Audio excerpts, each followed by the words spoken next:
जी हाँ दोस्तों, तो इंग्लैंड के खिलाफ खेले गए तीसरे टी20 मुकाबले में इंग्लैंड की घातक गेंदबाजी के सामने भारतीय टीम के टॉप ऑर्डर बल्लेबाजों के लड़खड़ाने के बाद पूरी तरीके से बैकफुट में आ गई थी टीम इंडिया। लेकिन इसके बाद संकट मोचन का रूप लेकर के मैदान में आए अक्षर पटेल ने पहले गेंदबाजी और उसके बाद बल्लेबाजी में किया कमाल। जहाँ अक्षर ने पहले गेंदबाजी करते हुए हैट्रिक विकेट लेकर रचा इतिहास, तो वही बल्लेबाजी में अंतिम के ओवर में आकर चौके छक्कों की बारिश करते हुए लगभग हार चुके मुकाबले को पलटकर इंग्लैंड के जबड़े से जीत को छीनकर टीम इंडिया को दिलाई रोमांचक जीत। नमस्कार दोस्तों, स्वागत है आपके अपने खूबसूरत से क्रिकेट चैनल क्रिक अबोबो में। दोस्तों, इस वीडियो में हम आपको भारत और इंग्लैंड के बीच चेन्नई के चेपक स्टेडियम में खेले गए सीरीज के तीसरे टी20 मुकाबले की पूरी रोमांचक हाईलाइट आपको दिखाने वाले हैं। लेकिन वीडियो में आगे बढ़ने से पहले आप हार्दिक पांड्या और अक्षर पटेल में से किसे भारतीय टीम का बेहतरीन ऑलराउंडर मानते हैं,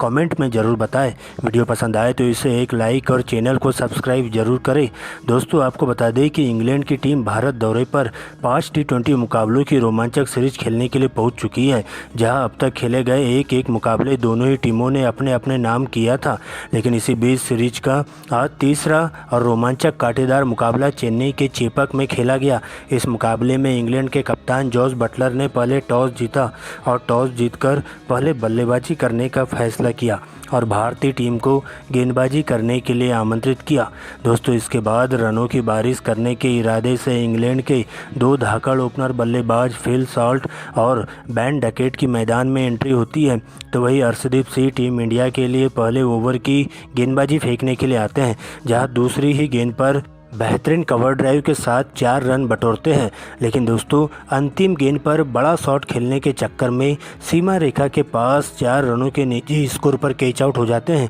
और इस प्रकार से इंग्लैंड को पहला ही बड़ा झटका पहले ही ओवर में फिल सॉल्ट के रूप में लगता है। लेकिन दोस्तों, इसके बाद उनके आउट होते ही कप्तान जोस बटलर आगे का मोर्चा संभालने के लिए क्रीज पर मौजूद हो जाते हैं और बेन डकेट के साथ मिलकर दोनों ही बल्लेबाज बेहतरीन तालमेल के साथ बल्लेबाजी करते हुए भारतीय टीम के तेज गेंदबाजों पर दबाव बनाने की भरपूर कोशिश करते हैं। जहां दोनों ही बल्लेबाजों के द्वारा अच्छी गेंदों को छोड़ा जाता है और ख़राब गेंदों को सम्मानजनक रूप से चौके और छक्कों में डील किया जाता है, जिसका नतीजा यह होता है कि इंग्लैंड की टीम पावर प्ले के दौरान भरपूर फ़ायदा उठाते हुए 1 विकेट के नुकसान पर 60 रन बना लेती है। लेकिन दोस्तों, इसके बाद अगले 2 ओवर में भारतीय टीम के स्पिन गेंदबाजों के द्वारा कोहराम मचाया जाता है। जहां 7वें ओवर में नए बल्लेबाज बेन डकेट को अक्षर पटेल चलता कर देते हैं। तो वही दोस्तों, अगले ही ओवर में वरुण चक्रवर्ती की फिरकी का जादू देखने को मिलता है। जहां चक्रवर्ती अपनी फिरकी के माया जाल में फंसाते हुए नए बल्लेबाज लियाम लिविंगस्टन को अपना शिकार बनाते हैं, जो कि बिना खाता खोले ही पवेलियन की ओर लौट जाते हैं। और इस प्रकार से 2 ओवरों में 2 लगातार विकेट गिरने से कहीं ना कहीं इंग्लैंड की बल्लेबाजी लड़खड़ा सी जाती है। लेकिन एक छोर से अभी भी कप्तान बटलर अंगद की तरह डटकर मुकाबला जारी रखते हैं और अब उनका साथ देने के लिए नए बल्लेबाज के तौर पर हैरी ब्रूक की मैदान में एंट्री होती है। दोस्तों, इसके बाद दोनों ही बल्लेबाज कुछ अलग ही अंदाज में बल्लेबाजी करते हुए काफ़ी धीमी शुरुआत के साथ भारतीय टीम के गेंदबाजों का डटकर मुकाबला जारी करते हैं। जहां पर दोनों ही बल्लेबाज मिलकर अच्छी खासी लय में बल्लेबाजी करते हुए पूरी तरीके से इस मुकाबले में रनों की झड़ी लगा देते हैं। और सबसे पहले जोस बटलर मात्र 21 गेंदों में अपना अर्धशतक पूरा करते हैं और 10 ओवर की समाप्ति के बाद इंग्लैंड की टीम 3 बहुमूल्य विकेट गंवाकर स्कोर बोर्ड पर 95 रन बना लेती है। लेकिन दोस्तों, इसके बाद बटलर का बल्ला जमकर गरजता है और भारतीय टीम के तेज गेंदबाजों के साथ साथ स्पिन गेंदबाजों पर पूरी तरीके से टूट पड़ते हुए उन्हें आड़े हाथों लेना शुरू कर देते हैं। जहां बटलर हर ओवरों में चौकों छक्कों की बारिश करना शुरू कर देते हैं और पूरी तरीके से तेज़ी से अपने शतक की ओर बढ़ने लगते हैं। लेकिन इसी बीच एक बार फिर से इस पनपती हुई साझेदारी को तोड़ने के लिए भारतीय टीम के स्पिन गेंदबाज वरुण चक्रवर्ती आते हैं, जहाँ हैरी ब्रूक के रूप में इंग्लैंड को चौथा बड़ा झटका देते हैं, जो कि 25 रन बनाकर कैच आउट होकर पवेलियन की ओर लौट जाते हैं। और इस प्रकार से इंग्लैंड एक बार फिर से लड़खड़ाने पर मजबूर हो जाती है। लेकिन कप्तान बटलर तो रुकने का नाम ही नहीं लेते हैं और अपने ही स्टाइल में बल्लेबाजी करते हुए तेज़ी से अपने शतक की ओर बढ़ने लगते हैं। जहां 15 ओवर की समाप्ति के बाद इंग्लैंड की टीम का स्कोर बोर्ड पर 4 विकेट के नुकसान पर 145 रनों तक पहुँच जाता है। लेकिन दोस्तों, इससे पहले कि बटलर अपना शतक पूरा करते, एक बार फिर से भारतीय टीम के स्पिन गेंदबाज अक्षर पटेल आते हैं और अपने अगले ही ओवर में 3 गेंदों में 3 लगातार विकेट लेकर इंग्लैंड के बल्लेबाजों को पूरी तरीके से चकनाचूर करके रख देते हैं, जहां पर बटलर को 99 के स्कोर पर क्लीन बोल्ड कर दिया जाता है। दोस्तों इसके बाद 2 नए बल्लेबाज आते हैं, जहां आदिल रशीद और जोफ्रा आर्चर खाता भी नहीं खोल पाते हैं और लगातार अंतराल में विकेट गिरने से कहीं ना कहीं इंग्लैंड की बल्लेबाजी लड़खड़ा सी जाती है और भारतीय टीम के स्पिन गेंदबाजों के सामने घुटने टेकने पर मजबूर हो जाती है। लेकिन दोस्तों इसके बाद भी अक्षर पटेल यही नहीं रुकते हैं और 18वें ओवर में अंतिम गेंद पर नए बल्लेबाज ब्रेडन कार्स को अपना शिकार बनाते हैं, जो कि विकेट के पीछे संजू सैमसन के द्वारा लपक लिए जाते हैं और अक्षर पटेल का यह 5वां विकेट होता है। लेकिन दोस्तों अंतिम के 2 बल्लेबाज मार्क वुड के रूप में अंतिम के कुछ ओवरों में रनों की बारिश करना शुरू कर देते हैं और अपनी टीम को तेज़ी से 200 रनों के पास ले जाने की भरपूर कोशिश करते हैं, जहाँ पर मार्क वुड और आदिल रशीद के द्वारा चौके छक्कों की झड़ी देखने को मिलती है और इस तरीके से इस मुकाबले का रुख पलटकर भारतीय टीम के तेज गेंदबाजों को अंतिम के ओवरों में जमकर पिटाई की जाती है, जहां पर 19वें ओवर में हार्दिक पांड्या के एक ही ओवर में मार्क वुड के द्वारा 2 छक्के और 2 चौकों के माध्यम से 20 रन ठोक दिए जाते हैं, जबकि अंतिम ओवर की अंतिम 3 गेंदों पर बैक टू बैक 3 लगातार गगनचुंबी छक्के लगाए जाते हैं आदिल रशीद के द्वारा और इस प्रकार से दोनों ही बल्लेबाजों के बीच में मात्र 18 गेंदों में अर्धशतक की साझेदारी पूरी हो जाती है और इंग्लैंड की टीम 9 विकेट खोकर स्कोर बोर्ड पर 202 रन बना पाती है और टीम इंडिया को इस मुकाबले में जीत हासिल करने के लिए 203 रनों का विशाल लक्ष्य दे दिया जाता है, जहां भारतीय टीम की तरफ से सबसे ज़्यादा विकेट अक्षर पटेल के खाते में जाते हैं, जो कि इंग्लैंड के 5 बल्लेबाजों का चालान काटते हैं। लेकिन दोस्तों इसके बाद 203 रनों के लक्ष्य का पीछा करने टीम इंडिया के 2 धाकड़ ओपनर बल्लेबाज संजू सैमसन और अभिषेक शर्मा की मैदान में एंट्री होती है, जिनके कंधों पर टीम इंडिया को एक ठोस शुरुआत देने की जिम्मेदारी सौंपी जाती है। तो वही इंग्लैंड के लिए पहले ओवर की गेंदबाजी करने आते हैं तेज गेंदबाज जोफ्रा आर्चर, जहां पहले ही ओवर की दूसरी गेंद पर अभिषेक शर्मा के द्वारा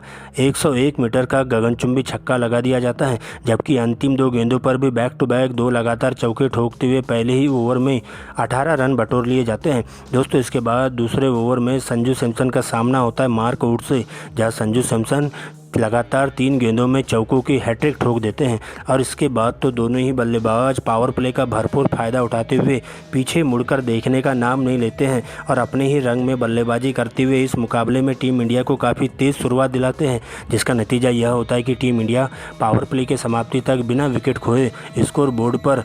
71 रन बना लेती है। लेकिन दोस्तों 7वें ओवर में जैसे ही इंग्लैंड के स्पिन गेंदबाज आदिल रशीद आते हैं तो टीम इंडिया के दोनों ही ओपनर बल्लेबाजों का चालान काट देते हैं, जहां पर सबसे पहले संजू सैमसन के रूप में टीम इंडिया को पहला बड़ा झटका 39 के निजी स्कोर पर लगता है। लेकिन दोस्तों इसके बाद इसी ओवर की अंतिम गेंद पर अभिषेक शर्मा भी बड़ा शॉट खेलने के चक्कर में 49 के निजी स्कोर पर कैच आउट हो जाते हैं और एक प्रकार से टीम इंडिया एक ही ओवर में लड़खड़ा सी जाती है। लेकिन इसके बाद कप्तान सूर्य कुमार यादव का साथ देने के लिए तिलक वर्मा की मैदान में एंट्री होती है और यहां से दोनों ही बल्लेबाज फूंक फूंक कर बल्लेबाजी करना शुरू कर देते हैं, जहां पर दोनों ही बल्लेबाजों के बीच में एक अच्छी खासी साझेदारी पनपने लगती है, क्योंकि अच्छी गेंदों को छोड़कर ख़राब गेंदों को ही बाउंड्री लाइन के बाहर पहुँचाने का काम करते हैं और पहले 10 ओवर में टीम इंडिया 2 विकेट खोकर 103 रन बना लेती है। लेकिन दोस्तों इसके बाद तिलक वर्मा का बल्ला जम के गरजता है, जहां 13वें ओवर में जोफ्रा आर्चर को 2 छक्के और 2 गगनचुंबी चौके लगाते हुए इस मुकाबले में तेजी से 18 गेंदों में ही अपना अर्धशतक पूरा कर लेते हैं। लेकिन दोस्तों 15वें ओवर में तिलक वर्मा बड़ा शॉट खेलने के चक्कर में 51 रनों की धुआंधार पारी खेलते हुए कैच आउट हो जाते हैं और इस प्रकार से टीम इंडिया को तीसरा बड़ा झटका लगता है। लेकिन दोस्तों अभी भी कप्तान सूर्य कुमार यादव अंगद की तरह डटकर मुकाबला करना जारी रखते हैं। लेकिन 16वें ओवर की पहली गेंद पर सूर्य कुमार यादव भी 48 के स्कोर पर कैच आउट हो जाते हैं और लगातार अंतराल में विकेट गिरने से कहीं ना कहीं भारतीय टीम लड़खड़ा सी जाती है। इसके बाद हार्दिक पांड्या मैदान में आते हैं, जहां दूसरे छोर से उनका साथ दिया जाता है रिंकू सिंह के द्वारा। हालांकि दोस्तों हार्दिक पांड्या मैदान में आते हैं और कुछ अच्छे शॉट्स लगाते हैं, लेकिन 18वें ओवर में इस पनपती हुई साझेदारी को तोड़ने के लिए फिर से आदिल रशीद आते हैं और सबसे पहले रिंकू सिंह को 4 रनों के निजी स्कोर पर क्लीन बोल्ड कर देते हैं और टीम इंडिया को लगने वाला 5वां बड़ा झटका होता है। दोस्तों इसके बाद पूरा का पूरा दारोमदार हार्दिक पांड्या और नए बल्लेबाज अक्षर पटेल के कंधों पर आ जाता है, जहां पर 19वें ओवर में एक बार फिर से हार्दिक पांड्या का बल्ला जमकर गरजता है और इसी ओवर में 3 लगातार गगनचुंबी छक्के लगा दिए जाते हैं जोफ्रा आर्चर को और भारतीय टीम को जीत की दहलीज पर ले जाने की भरपूर कोशिश की जाती है। लेकिन दोस्तों, अंतिम ओवर की गेंदबाजी करने आते हैं इंग्लैंड के सबसे खूंखार तेज तर्रार गेंदबाज मार्क वुड, क्योंकि अंतिम की 6 गेंदों में टीम इंडिया को अभी भी 20 रनों की दरकार होती है